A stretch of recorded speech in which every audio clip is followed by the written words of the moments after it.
Hej og rigtig hjertelig velkommen til hver 3 hemmeligheder til færre konflikter med dine børn på kun 30 minutter.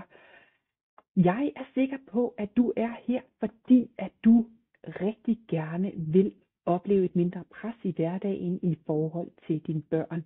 Du vil rigtig gerne opleve, at der er færre konflikter med dit barn. Måske så vil du også gerne opleve, at der er færre misforståelser mellem dig og dit barn, eller du vil rigtig gerne undgå at miste kontrollen, hvor du måske kommer til at råbe eller skille dine børn ud. Det kan også være, at du rigtig gerne vil føle noget mindre usikkerhed i forhold til det at være forældre.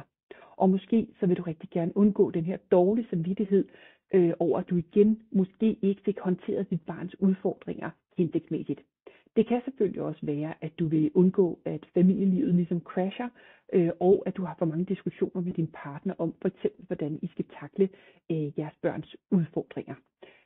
Det kan selvfølgelig også bare være, at du rigtig gerne vil undgå op mod 80% af alle jeres konflikter i familien.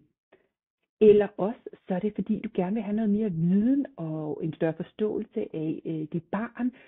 Det kan også være, at du gerne vil opbygge dine evner, sådan så du kan forebygge de her konflikter og håndtere dem bedre i din familie. Det kan også være, at du rigtig gerne vil hvile mere end dig selv som forældre. Du vil gerne have mere tid sammen med både din familie og dine venner, uden at de her konflikter fylder for meget. Og så vil du måske også rigtig gerne bare have en gladere partner og nogle gladere børn. Du vil også gerne have et mere harmonisk familieliv. Og måske kunne du også bare godt tænke dig lidt mere overskud til dig selv og mærke et større nærvær sammen med dit barn og dig selv. Mit løfte til dig, det er, at du efter det her foredrag, der har vi fjernet al din usikkerhed for ikke at gøre det rigtige, og din frygt for konflikterne med dine børn, samtidig med, at du får opbygget din evne til at blive sikker i dit forældreskab, og blive tydelig over for dine børn, uden at skulle bruge timevis på at google dine udfordringer, eller betale tusindvis af kroner for at få den løsning, som du skal bruge for at få det familieliv, du drømmer om. Det her foredrag, det er til forældre med børn i alderen 2-8 år. Og jeg er sikker på, at jeg med det her kommer til at kunne hjælpe dig med at fjerne den her usikkerhed. Jeg har hjulpet rigtig mange forældre, og det håber jeg også meget stærkt på. Jeg regner faktisk med det, at jeg også kan gøre her sammen med dig. Det her foredrag, det er sat til at vare 30 minutter. Og i løbet af de her 30 minutter, der vil jeg give dig de 3 hurtige redskaber til at undgå konflikter med dit barn. Men jeg vil altså lige starte med lidt baggrundsviden, så du ved, hvem jeg er, og hvorfor jeg kan fortælle dig om de her 3 hurtigt virkende redskaber. Og så skal jeg nok komme til de konkrete redskaber. Så lad os komme i gang. Jeg hedder Trine, og jeg er uddannet pædagog. Jeg har en kandidat i pædagogisk psykologi. Jeg er ADHD-sundhedsvejleder, og så har jeg en uddannelse som ESDM-konsulent, som er sådan en helt bestemt måde at arbejde med små børn med autisme. Jeg har i mere end 18 år arbejdet med børn og deres forældre. Og i 2016, der startede jeg naturlig opdragelse, og jeg har altså siden hjulpet hundredvis af forældre med at skabe de bedste rammer for deres børn. Jeg startede naturlig opdragelse, fordi jeg selv har mærket, hvad det betyder for et barn at vokse op med nogle forældre, der, selvom de elskede os børn rigtig meget, og de udviste også rigtig meget omsorg, så fik de simpelthen ikke skabt de her trygge og tydelige rammer i vores hjem. Og det gjorde de ikke, fordi der skete rigtig mange ting i vores liv. Altså blandt andet min storesøster, hun fik en hjernesvulst, da hun var 5 år gammel. Jeg var 3 år gammel, da det skete. Og igennem nogle år, der vidste de simpelthen ikke, hvad der var galt med hende, og hun røg ind og ud af hospitalet. Og da de så endelig fandt ud af, hvad der var galt, jamen så blev hun opereret, men de fik så ikke hele svulsten med. Og det betød altså, at den fortsatte med at vokse. Så hun måtte gennemgå endnu en hjerneoperation. Og det resulterede i, at hun faktisk fik ødelagt sin hypofyse og hendes korttidshukommelse, og faktisk blev hun hjerneskadet af det. Stort set på samme tidspunkt, der blev min lillebror født, og han blev født med astmatisk bronkitis og en voldsom støvallergi. Og det betød faktisk, at han skulle have ilt flere gange dagligt, og det betød faktisk også, at vi måtte få rengøringshjælp, fordi at der skulle være så støvfrit som muligt. Og man kan sige, at de her oplevelser, det blev simpelthen for meget for mine forældre. Min far, han udviklede posttraumatisk stress, og min mor, hun begyndte at drikke. Og det betød jo så for mig, at der ikke var ret meget overskud. Og det betød også, at jeg blev mødt med skældud og vrede, når jeg ikke opførte mig ordentligt, og her sidder jeg ordentligt i gåseøjne. Og det fik mig altså til at føle mig rigtig forkert og rigtig skamfuld. Og det er en følelse, som der har fulgt mig i rigtig mange år, og til dels faktisk stadig er en del af mig. Det er en følelse, der er rigtig svær at slippe, når den først har sat sig fast. Og derfor så er det min mission at hjælpe så mange forældre som muligt, så der er så få børn som muligt, der skal vokse op med en følelse af skam over, hvem de er, og over, at de ikke kan opføre sig ordentligt, selvom de faktisk rigtig gerne vil. Jeg tror på, at børn de opfører sig ordentligt, hvis de kan. Men der er altså vilkår, der gør, at de ikke kan. Og derfor der er det forældres ansvar at skabe rammerne i hjemmet, så dine børn kan samarbejde, og så de kan opføre sig ordentligt. Og jeg ved godt, at det til tider kan være rigtig svært at være forældre. Og derfor så giver det de her redskaber til at blive bedre forældre, der skiller mindre ud og gør det, der er det rigtige for din familie. Så du kan opleve færre konflikter, mindre frustration, mindre dårlig samvittighed og og dårlig, altså færre af de her konflikter. Jeg skal lige sige for en god ordens skyld, at min mor hun stoppede med at drikke, og min far han kom i behandling for posttraumatisk stress. Min mor hun er desværre død i dag, men vi havde et rigtig kærligt og godt forhold, hvilket jeg også har med min far i dag. Og min søster, jamen hun lever et godt liv med sit handicap, og min bror han voksede heldigvis fra sin bronkitis og sin støvallergi. Jeg har som sagt hjulpet hundredvis af forældre igennem min tid i naturlig opdragelse. Og det har jeg gjort både igennem mit 1-til-1 rådgivning, igennem mine online-kurser og i min medlemsklub. Og her der er nogle af de udtalelser, som jeg har fået igennem tiden. Og jeg er sikker på, at jeg også kan hjælpe dig. Og det er faktisk derfor, at jeg har lavet det her online foredrag. Så nok om det, lad os komme i gang med det, der er det måske allervigtigste. Som forældre, der kan det altså føles som om, at konflikter det er en uundgåelig del af livet. Måske har du oplevet de her gentagne skænderier ved f.eks. sengetid, eller udfordringer med at få dine børn til at lytte, eller måske de her daglige kampe, der bare dræner dig. Altså kampe om småting, hvor vi voksne tænker, for pokker, det er da lige meget. Og det skaber altså rigtig, rigtig meget stress i hjemmet. Og den her historie, den er desværre rigtig velkendt for mange forældre, som kæmper med den her skyldfølelse, som kæmper med frustrationen over ikke at kunne skabe en harmonisk atmosfære. Men prøv lige at forestille dig et andet scenarie. Prøv at forestille dig en dagligdag, hvor konflikterne bliver til muligheder for forståelse, hvor dine børn føler sig hørt og respekteret, og hvor du som forælder har redskaberne til at håndtere udfordringer med ro og selvtillid. Forestil dig at kunne nyde en kvalitetstid med dine børn, uden konstant at bekymre dig over næste konflikt. Det kan altså blive din nye virkelighed. Når du lærer de her 3 simple, men meget kraftfulde hemmeligheder, så kan du altså drastisk reducere konflikterne i hjemmet. De her 3 strategier, de er designet som sagt til forældre med børn i alderen 2 til 8 år. Og de vil altså hjælpe dig med at skabe en mere fredfyldt og en gladere familie hverdag. Og det er altså kun på 30 minutter, at du vil få indsigt i de her effektive metoder, som hjælper dig med at forstå og håndtere dine børns behov, så du kan styrke jeres relation og skabe en positiv og støttende atmosfære. Så lad os lige bryde den her begrænsende overbevisning om, at konflikter er en uundgåelig del af forældreskabet. Fordi med de rette værktøjer og teknikker, så kan du altså transformere din families dynamik og opnå den harmoni og glæde, som du drømmer om. Og hvad er så de 3 hemmeligheder? Jo, de kommer lige her. Den første hemmelighed, det handler om, at du skal forstå, hvad en konflikt er, for at kunne undgå den. Vi taler rigtig tit om konflikter, som, og man kan sige, både os professionelle pædagoger, lærere osv., psykologer taler om konflikter, og forældre taler om konflikter, men vi er faktisk ret sjældent klar over, hvad en konflikt rigtig er. Og når vi ikke kender delelementerne i konflikterne, så kan det være rigtig svært at se, hvordan man kan undgå dem. Og en norsk professor, der hedder Tor Johan Ekeland, han er kommet med den her definition. Vi kan tale om en konflikt, når forskelle mellem mennesker, der er afhængige af hinanden, opfattes som uforenelige og truende i forhold til deres egne behov og interesser, og når der skabes spændinger og følelser, fordi en af parterne oplever, at den anden bruger magt til at påvirke situationen til egen fordel. Hvis vi prøver at pille den her definition lidt fra hinanden, så kan vi se, at der er 5 delelementer eller 5 faktorer, der skaber en konflikt. Og der var jeg lige lidt for langt. Det beklager. Vi går lige en slide tilbage. Fordi man kan sige, at det første delelement, det er forskelle mellem mennesker.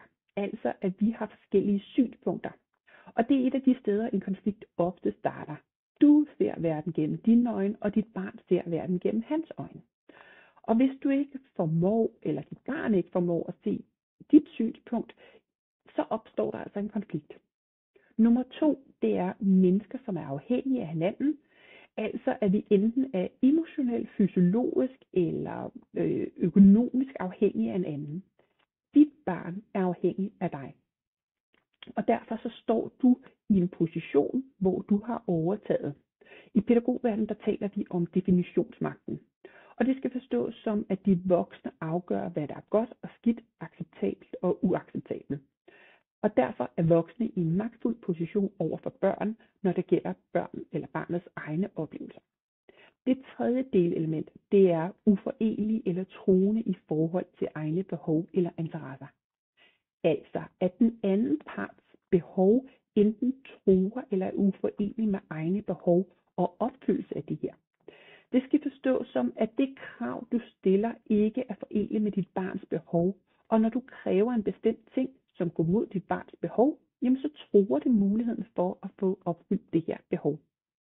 Og så er der en fjerde delelement, altså skabelse af spænding eller følelser. Så man kan sige, at den her trussel om, at ens behov ikke bliver opfyldt, det skaber nogle følelser eller nogle spændinger. Og det vil sige, at når den tidligere omtalte trussel skaber spændinger i kroppen hos dit barn, jamen så de her spændinger, de skal jo ud på en måde, og der kan de hurtigt komme til udtryk som en fysisk reaktion. Og så er der det sidste delelement, oplevelsen af, at den anden part bruger magt for at påvirke situationen til egen fordel.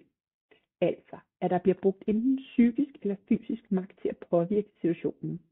Det vil sige, som nævnt tidligere, at du bruger den magt som forælder til at påvirke dit barn til at gøre det, du beder ham om. Eller at du rent fysisk måske flytter eller bærer dit barn væk fra en situation. Så det er de 3 delelementer, men det handler lige så meget om vores måde at reagere over for vores børn, som oftest er det, der udløser den her konflikt. Det var lige den forkerte vej. Nu går det da helt galt. Jeg prøver lige igen. Sådan. Når du kommer i en konflikt med dit barn, så er det oftest på grund af, at du vil have dit barn til at gøre noget, som du synes er en god idé, men noget, som dit barn ikke synes er en god idé, eller omvendt. For eksempel, du vil rigtig gerne have dit barn rydde op, og dit barn vil gerne lege. Du beder måske dit barn om at rydde op, men der sker ikke rigtig noget. Så beder du måske igen, uden held, og igen, uden held, og 3. eller 4. gang, så råber du, nu er det simpelthen nu. Eller du tager måske legetøjet ud af hånden på dit barn. Og det vil altså sige, at det oplever du som et problem, at dit barn ikke vil rydde op. Når vi oplever en adfærd som et problem, så tror vi oftest, at andre oplever det på samme måde. Men det er faktisk ikke altid tilfældet. Fordi det, at dit barn nægter at rydde op, det oplever du som et problem. Men det, at dit barn nægter at rydde op, det er faktisk for dit barn en løsning. Dit barn løser en svær situation ved at nægte at gøre noget, som du beder om. Og hvis du tænker, at det er dit barn, der har et problem, jamen så er det rigtig svært at løse den her konflikt. Fordi du vil så have dit barn til at ændre sin adfærd. Men dit barn oplever jo ikke, at det er et problem. Og derfor så vil dit barn faktisk ikke ændre sit adfærd eller sin løsning, som jo er det, der giver mest mening for dit barn, altså at få lov til at lege videre. Derfor så bliver løsningen på konflikten, at vi, de voksne, skal sørge for, at vi ikke kommer i den situation igen. Men det kræver også, at vi som voksne er villige til at ændre vores situation, og at den er større end barnets villighed til at gøre det her. Så derfor så er det altså vigtigt at huske, at de problemer, vi oplever med vores børn, eller de konflikter, som vi kommer i med vores børn, oftest er vores problemer. Og derfor så kan vi altså ikke lægge ansvaret på vores børn, men vi må i stedet selv løse vores problemer. Så hvorfor opstår konflikten mellem dig og dit barn? Konflikter de opstår altså, når du har et problem, som dit barn ikke har, eller dit barn har en løsning på et problem, som du ikke ser som en løsning. Men konflikterne opstår også, når du reagerer på din frustration.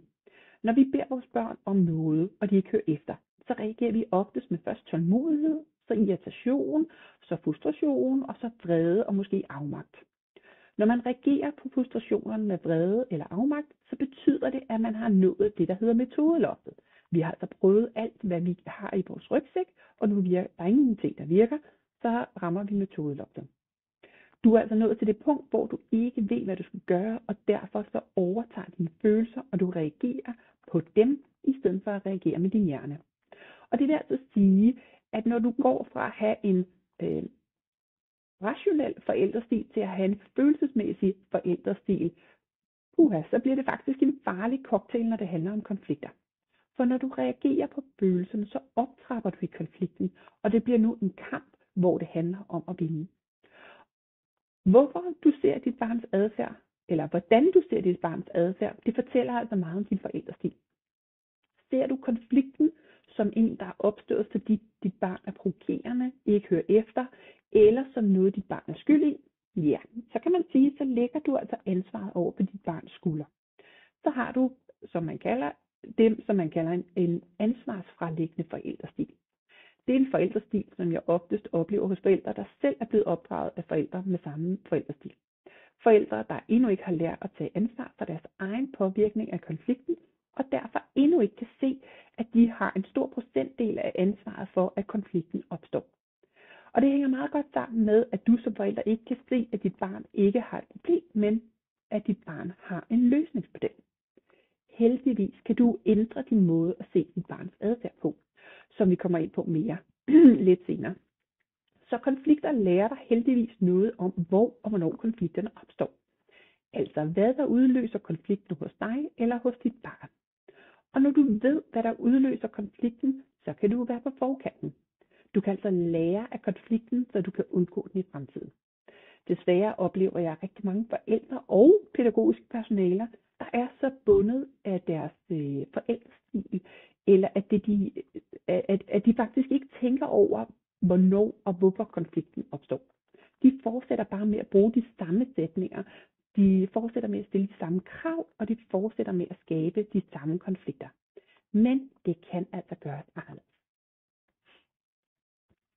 Den næste hemmelighed, det er en model, der giver dig en forståelse for, hvornår og hvorfor dit barn kommer i konflikter med dig. I modellen om affektudbrud er det sådan, at alle mennesker, også børn, vil gøre alt, hvad de kan for at bevare selvkontrollen. Og hvis man ikke har kontrol over sig selv, jamen så kan man heller ikke opleve autonomi og selvbestemmelse, som er det, der gør, at mennesker finder mening. Når børn mister selvkontrollen, så er det her, at du oplever konflikten med ofte voldsomme reaktioner, hvor f.eks. dit barn bider, slår, kaster med ting, sparker osv.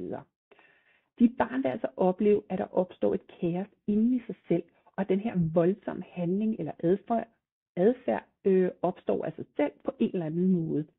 Det er altså ikke en adfærd, dit barn har med vilje, men noget, der ligesom kommer over dit barn, som sådan en bølge, der skyller over dem. Modellen går i sin enkelhed ud på, at der først er ligesom en hverdag. Her der er selvkontrol, og alt er godt. Der er ro på. Og så kommer der nogle udløsende faktorer, og det kan være krav, en situation, som dit barn ikke er forberedt på, eller følelser, der smitter fra en anden, måske dig. Og så kommer optrapningen. Her bliver dit barn mere og mere urolig, og følelsens intensitet, den stiger. Det er her, at du vil opleve, at dit barn måske nægter, lyver, skælder ud, truer eller slår og bider. Og hvis du presser på, og dit barns adfærd ikke er nok til at få dig til at stille krav eller ændre situationen, jamen så kommer dit barn i kaosfasen. Og her har dit barn ikke længere kontrol over sig selv. Nogle børn de kaster med til, mens andre slår eller skader sig selv ved for eksempel at slå hovedet ned i gulvet. Og efter den kaosfase, så kommer nedtrapningsfasen, hvor at der stadig er nogle minutter, hvis du som forældre lader dit barn være og forholder dig roligt. Og her der bruger dit barn noget tid på at samle sig selv og få kontrol over sig selv. Og så er vi tilbage til hverdagen, hvor der igen er ro på. Hvis du gerne vil undgå de fleste konflikter, så er det altså vigtigt, at du ved, hvad du skal gøre, når du står i selve konflikten.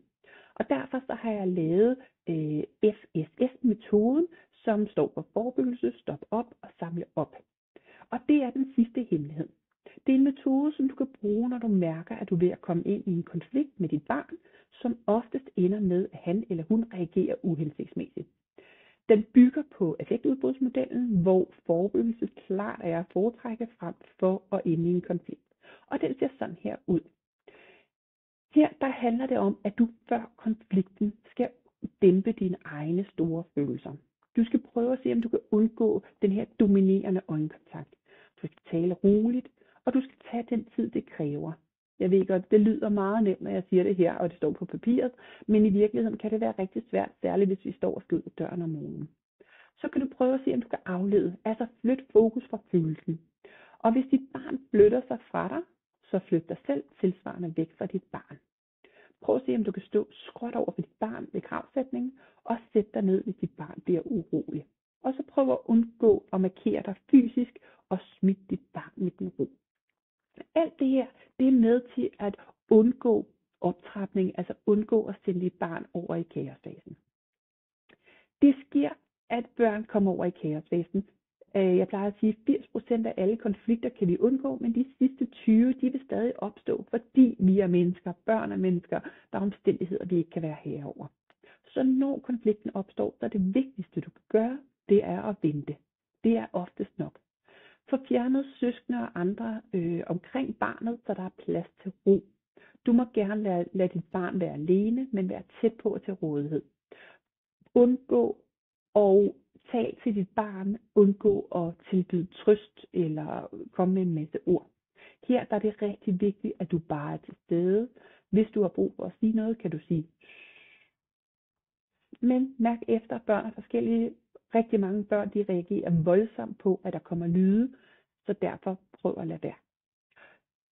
Undgå at berøre dit barn med spændte muskler, altså lad være med at holde dit barn fast, medmindre han er til fare for sig selv eller andre. Hvis dit barn slår dig, så prøv at feje slaget væk, altså føre energien væk fra dig, i stedet for at stoppe det. Prøv at lade være med at kæmpe imod. Brug dit barns bevægelser til at ligesom føre energien væk fra dig lidt. Sådan, jeg tænker altid sådan en karate kick, wax on, wax off-agtigt. Bare for at give dig et billede af, hvordan du ligesom fører det væk fra dig. Og så hvis du må tage fat i dit barn, så slip aktivt efter et par sekunder. Så er der efter konflikten, på et eller andet tidspunkt under konflikten, så vil du opleve, at dit barn går fra vrede og kaos til kedsomhed. Og så kan man sige, så er bølgen rullet over. Nu er det der, hvor at du kan begynde at få kontakt med dit barn igen. Og her der handler det rigtig meget om at få ro på. Det handler også om, at der måske skal afstand til situationen. Du kan rydde op efter dit barn. Dit barn skal ikke rydde op, hvis han har ødelagt noget, kastet med legetøj. Det er noget, du skal gøre. Og så skal du lade dit barn vide, at du er her for ham. Og han bare kan komme, når han eller hun er klar. Og så må du gerne aflede. Når du kan mærke, at dit barn er der, hvor det er ked af det, og kaosfasen er overstået, så må du godt lige sige, hey, hvad siger du til, at vi to lige går ud og får et glas saft, eller hvad siger du til, at prøv lige at se det der æren ude foran vinduet. Hvor skægt, jeg spiser en nød, eller hvad det nu kunne være. Det her, det er helt i orden, fordi dit barn har ikke brug for at vide, at hvad de har gjort forkert i kaosfasen. fordi dit barn er ikke ansvarlig for, hvad det gør i kaosfasen under konflikten. Og hvis du begynder at påpege det nu, efter konflikten, så vil du faktisk bare slå dit barn i hovedet over det, dit barn har gjort, som han eller hun faktisk godt ved, han ikke må, men ikke kan gøre for det. Så det var den sidste hemmelighed. Nu har du lært de her 3 hemmeligheder. Der var jeg altså igen lige hurtigt nok. Det går lidt stærkt for mig nogle gange. Jeg håber, du har fået rigtig meget ud af det her gratis online foredrag, og at du allerede nu kan se potentialet i de 3 hemmeligheder til færkonflikter med dit barn. Men hvad hvis nu jeg kan fortælle dig, at der er endnu flere teknikker og dybdegående strategier, der kan transformere dit familieliv fuldstændig? Som medlem af De Skønne Møgungers Klub, og det er så den slide, jeg vil vise dig nu, der er det altså sådan, at du kan få 12 faste online foredrag, hvor du kan dykke endnu dybere ned i de her effektive forældrestrategier med konkrete foredrag, som du kan se lige præcis, når du har lyst. Der er et nyt foredrag hver måned. Der er ressourcer og materialer, som du har adgang til med det samme. Det er altså guides, øvelser og værktøjer, som kan hjælpe dig med at implementere de her nye strategier i din hverdag. Og så hver uge kommer ugens tip, og det her, det er noget, du kan bruge. Altså, det kan være, hvordan understøtter jeg mit barns udvikling, hvad gør jeg på en regnvejrsdag, når vi skal udenfor, hvordan kan bagning understøtte sanseintegration hos mit barn, osv. osv. Samtidig så har du mulighed for at deltage på en gratis spørgetime hver anden måned, som kun er for klubbens medlemmer. Og så er det også sådan, at hvis du tilmelder dig nu, så har jeg et rigtig godt tilbud. Det er nemlig et tilbud, hvor at du lige nu kan købe 1 års abonnement og spare mere end 2 måneder. Plus at du får altså 2 bonusser. Du får undervisningsvideoerne for den håndtering af fuckfinger og grimme ord. Plus du får e-bogen 7 tricks til at komme ud af døren om morgenen uden konflikter. Normalprisen for et 12-måneders medlemskab i De Skønne Møgungers Klub, det er 127 kroner gange 12, det er altså 1524 kroner. Og normalpris for undervisningsvideoen, det er 297 kroner. Og e-bogen, den koster normalt 197 kroner. Det er altså 2018 kroner i alt. Men hvis du melder dig ind nu, og inden for de næste 3 dage, så får du det altså kun til 1200 kroner. Du sparer altså over 800 kroner. Og du får som sagt 12 faste online foredrag, hvor du kan dykke meget dybere ned i det her med at blive den forælder, du gerne vil være. Der kommer et nyt foredrag hver eneste måned. Der kommer nye guides, værktøjer, artikler hver eneste måned. Og der ligger en kæmpe online bibliotek af guides, værktøjer og redskaber, som du allerede kan dykke ned i lige nu. Og så kommer ugens tip hver uge på mail. Du får altså også indflydelse på, hvilke temaer du gerne vil have, at jeg tager op i klubben. Og så får du altså mulighed for at komme med på den her spørgetime, som kun er for klubbens medlemmer. Normalt er det sådan, at man kun kan købe min hjælp, altså 1-til-1, og det koster altså 1200 kroner for en time med mig. Her, det er gratis at komme med, når du er medlem i klubben. Så, hvis du ønsker at komme med i klubben, så kan du altså som sagt spare over 800 kroner lige nu, hvis du vælger et års medlemskab, plus du får de her 2 bonusser. Du kan melde dig ind herunder, og ellers så skal jeg nok sende dig en mail efter det her foredrag med links til De Skønne Møgungers Klub. Og det var faktisk alt for nu. Jeg håber, du er blevet meget, meget klogere på, hvorfor konflikter opstår, og hvad du kan gøre for at undgå dem. Og så håber jeg også, at vi ses i De Skønne Møgungers Klub. Husk, at du altid er velkommen til at skrive til mig, hvis du har spørgsmål, hvis der er noget, du ikke har forstået, hvis der var noget, jeg ikke har gjort tydeligt nok. Og så tror jeg ikke, der var så meget andet at sige end tak for nu. Ha' det godt. Vi snakkes ved.